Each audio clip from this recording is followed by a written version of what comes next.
We have come to the final week of the NFL regular season. For anybody that is out there that is in a 2-week fantasy football league, sometimes it could be a 1-week fantasy football league, but they just allowed more teams in the playoffs. Congratulations. You all have done it. You made it this far, and I'm hoping I can help you all win your championship, if that. There's so many things I do want to cover, whether it's sports betting wise or in terms of fantasy football wise. I want to start off by going over some incentives. So there's a couple of different people online.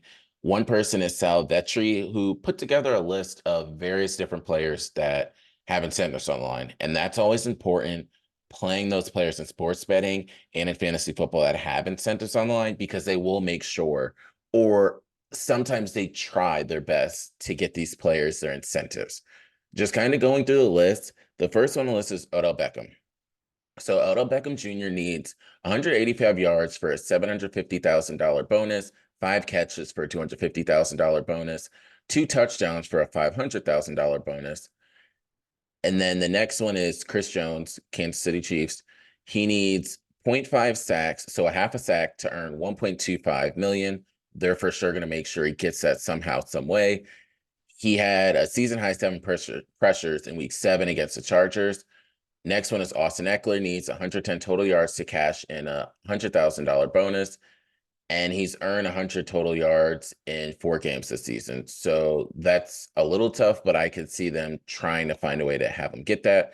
DeAndre Hopkins also has a lot to play for. He needs 49 yards for $1 million. They're going to make sure he gets that. 7 catches to cash, 250,000, 500,000 if he hits 75 snaps, 75% of snaps played on the year. Hopkins currently has played 72% of the offensive snaps. With this one, he potentially can earn $1.75 million just for this game. So I would play his over in receptions, and he's going to play the snaps and then the yards. So I would say, if you want, probably do like 5-6 receptions with over 40 yards receiving. That should be something that should happen. Tyreek Hill needs 248 yards to set the record. Don't think that's happening. Going into the next one, Geno Smith is playing for a lot this weekend. If the Seahawks secure a playoff spot, he gets $2 million bonus, and he gets to face the Cardinals. When we get into that, I'll end up explaining to you, but it's something that's important for them to end up doing to secure the playoff for both sides. So they're going to make sure he does that. Dalton Schultz needs 4 catches to earn $250,000, and if he catches 6 balls, he'll cash in another $250,000 for getting to 60 on the year. And he plays the Colts, who allow 8th most catches to tight ends. So you can see that happening, but they won't force feed him because they still have to win the game to make it to the playoffs. Going into the next one, Jordan Love. If the Packers make the playoffs, he ends up getting $500,000 bonus. He will then be eligible to earn $500,000 for each playoff win. The next one, Lamonte David needs a half a sack to cash $150,000. Devin Singletary needs 165 yards to earn $125,000 bonus. Don't think that's happening. Next one is Jadeveon Clowney needs a half a sack to earn $750,000. Consider them making sure he does that. Alexander Mattison needs 124 rushing yards for a $650,000 bonus. I don't think that one happens. And then for the Falcons defenders, Calais Campbell needs 2.5 sacks for $500,000, but Dupree needs a sack and a half for $1 million. I don't know if those two hit, but I could see some of the above ones that do hit. That's kind of just going into that part. Next thing I want to do, and I want to get this out the way now, and then we'll dive into each of the games and I'll explain my rationale, some of the players that we should pay attention to and look out for. So first one is I'm going with the Ravens money line. Something in me feels as though that the Pittsburgh Steelers are going to play their full lineup, so the Ravens are going to want to make sure they don't allow the Pittsburgh Steelers to get in the playoffs, and they have to play them again a third time. So I'm going with the Ravens money line, especially because OBJ has to play, so I think some of the starters will play in that, or maybe even a half, because then they would have 3 weeks off, and I don't think you want me personally, if I'm a coach, I'm not sitting my players 3 weeks because then the likelihood of them winning that game when they get back is slim. Whereas the other teams have been rolling, especially some of these other. So if you don't play this week, week 18, then you have a bye the first week of the playoffs. Then you're practicing, yes, but then you're not technically playing for three Sundays. You're not playing until the third Sunday. So that's a long time of no game action. Whereas another team is playing this week, they're playing next week, and then they're ready for the third game. Next one, I have the Texans money line because I think that they can make the playoffs. The Saints money line, the Jags money line, plus over 22.5 points that they'll get against the Titans. The Bucks money line, plus Bucks over 21.5 points against the Panthers. And then I have the Seahawks money line because they need to make the playoffs. So catch the theme here. All these teams have to make the playoffs are the teams that I'm talking about. The Raiders money line, they're the only one that doesn't have anything to play for. And going into the game, so Steelers Ravens, I'm not really playing anybody on the Steelers.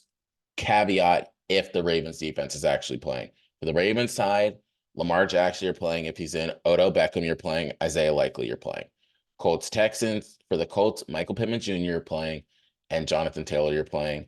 Going to the Texans side, CJ Stroud, you're playing. You're also playing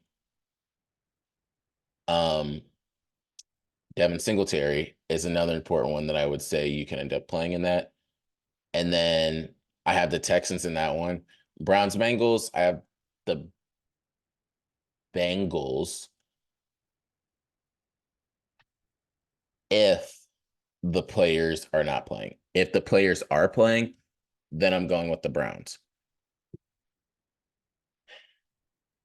Yeah.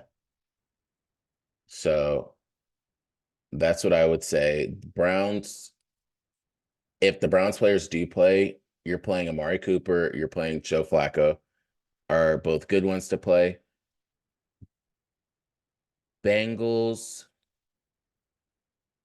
Jamar Chase and T. Higgins and Joe Mixon are the ones that you would play. Vikings and Lions.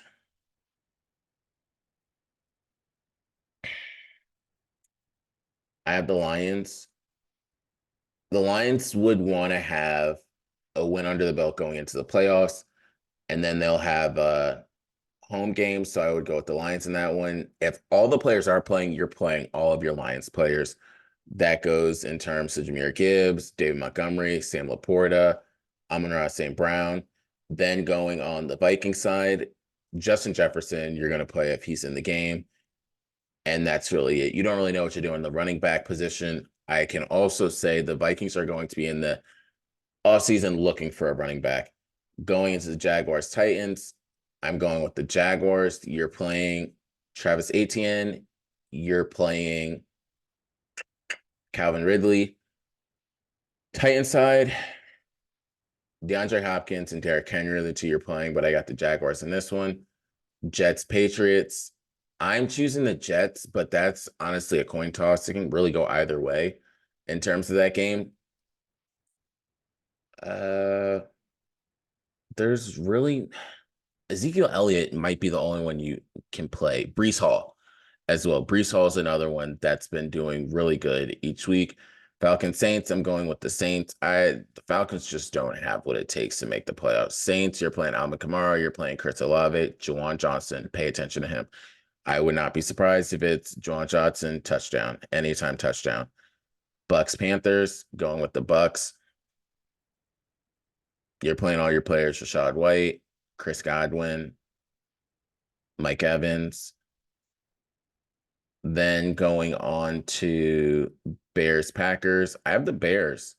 I think the Bears can pull this sneaky one out because all the ones that are expected to win are not necessarily going to win. So Justin Fields and DJ Moore, you're playing for the Packers. You're just playing Jaden Reed, I would say, as long as he's good. Broncos, Raiders, I'm going with the Raiders. Broncos kind of just ready for the offseason at this point, and it's going to be an overhaul of certain positions. Pay attention to that. And next week, we will go more in depth in terms of what's going to happen. I will do 2 different episodes next week. We will do the one with me and Steven analyzing everything, but I will also do one kind of just going in depth as to what's going to happen. Hoping to put it out on Monday. That would probably be my best bet. If I can do Monday, it may be somewhat during the week, but I'm saying all that because coaches are going to get fired. After the game, coaches are going to be done. This is the final week. They always love that Black Monday. So just focus on that. Next one we have is Eagles Giants. I got the Eagles. You're playing all your Eagles players. I don't know if Devontae Smith is going to play. I will have to keep you all updated on that. Giants side, you're just playing Saquon Barkley. Seahawks, Cardinals. Seahawks, but the Cardinals have been doing well. For the Cardinals, you're playing Kyler Murray, you're playing McBride, and you're playing James Conner. Seahawks, play all 3 of your receivers. I don't think that's a bad idea. And then Ken Walker the third, Chiefs, Chargers. Rasheed Rice. I'm sorry. Right now, Travis Kelce has to prove it to me. And he hasn't necessarily done that, which when I do rankings and stuff come next year for the tight end position, we're going to have a big conversation about that because Travis Kelce is not going to be number one. Sam Laporta might be up there at number one as well. But Charger side, just Austin Eckler. Cowboys, Commanders. I do have the Commanders. That's my surprise pick of the week. It's just a Cowboys Commanders game. And crazier things have happened in this world. But Cowboys side, you're playing CeeDee Lamb, you're playing Dak Prescott, you're playing Brandon Cooks, you're probably throwing out Jake Ferguson. Rams 49ers, I am going with the Rams. I think that the 49ers are going to rest some of their players. But the only caveat is, again, same with the Ravens. If the 49ers rest some of their players, then they're going to be off for 3 weeks. And that's when you could see them playing at least a half of the game. But Rams, Kyron Williams, he was MVP. In both leagues that I won, Kyron Williams was the one that helped me win it. I had him in 3 or 4 leagues. I should have won more and I didn't. But Kyron Williams is that person over there for the Rams. Dolphins, Bills. This has been the one I've been scared about. I'm going with the Bills just because I trust Josh Allen so much more than I trust the Miami Dolphins. The Bills need it, and they're going to come with a different hunger than anyone else. But also, if the Bills win it, the Bills will also have home field. I mean, will have locked up the AFC East. That just says a lot. But that's really kind of it. I didn't want to do too long for you guys. I just wanted to give you all the nuts and bolts. The big thing is the incentives. I will do one probably Thursday or Friday, diving deeper into the sports betting side. When they start to lock in more of the different numbers and plays right now on Tuesday, you don't really have a lot of information. But I wanted to get this stuff out in terms of waivers or anything like that. I'm so happy for everyone that has won already. Congratulations. Thank you all for still rocking with me. If you are playing this week, good luck, and I'll give you all your congratulations next week. We will run this back next year as well, and we will also make sure to allow some of the people from the chat, from us that follow us, into it. Until next time, this is Hayes. Thank you, thank you, thank you. We out.